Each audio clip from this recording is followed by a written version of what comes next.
boys and girls. Come on in. Welcome to Mimi's Reading Corner. I'm so happy you found your way back. I want you to get comfortable because I'm really excited to continue with the story, true story, of Jacob and what happens after we left him last time. When we left him last time, he and his brother Esau had buried their old father Isaac, who had passed away. They had made friends again. They were no longer bitter and angry with one another. And then they went on with their separate lives. Well, we're going to continue the story about Jacob and his family here. And the story, true story, that's being written in this book comes from Genesis chapter 37. So let's read and see what happens from here. Among Jacob's 12 sons was one whom he loved better than the others. Does that sound familiar? Jacob had been the one that was loved better by his mother. Esau was loved better by his father. This always causes trouble.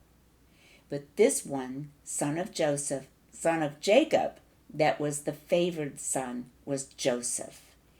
He was the 11th born in the household and the eldest son of Rachel, Jacob's beloved wife.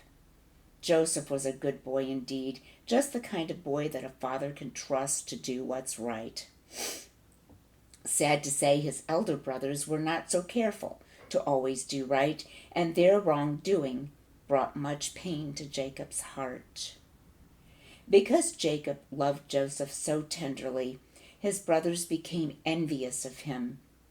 And when Jacob made a wonderful coat of many colors and gave it to Joseph, the older sons allowed a bitter feeling of hatred to creep into their wicked hearts. They hated Joseph. One day, while he was in the field with 4 of them, he saw their evil conduct. And on his return home, he told his father how wrongly they had behaved. By doing this, he increased the bitter feeling that was growing against him in his brothers' hearts. For wicked people are always angered when someone exposes their wickedness. Joseph's brothers would no longer speak kindly to him. Joseph was now about 17 years old. One night he had a strange dream. He told his brothers about it. "We were together in a field binding sheaves," he said, "and my sheaf stood upright while yours bowed down around it." "Do you think you are someday going to rule over us?" the brothers asked in angry voices, and they hated him even more than they had before. Soon Joseph dreamed again, a dream more strange than the other one. This time he saw the sun, the moon, and 11 stars bowing down to him. If such a dream had any meaning at all, a ruler before whom his relatives should bow themselves. Let me read that sentence again. If such a dream had any meaning at all, how could it mean anything else than that he should someday become a ruler before whom his relatives should bow?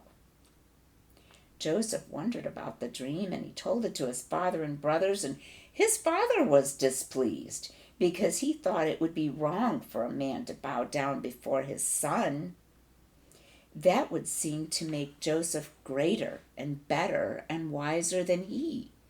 Still, he wondered what such a dream would mean, and he thought much about the matter. Now Jacob and his family were living at Hebron, where Abraham had lived so long ago, with his many servants and flocks and herdsmen.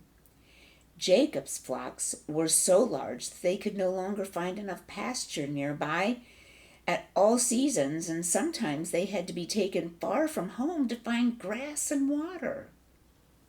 The time came again when it was necessary to find pasture elsewhere.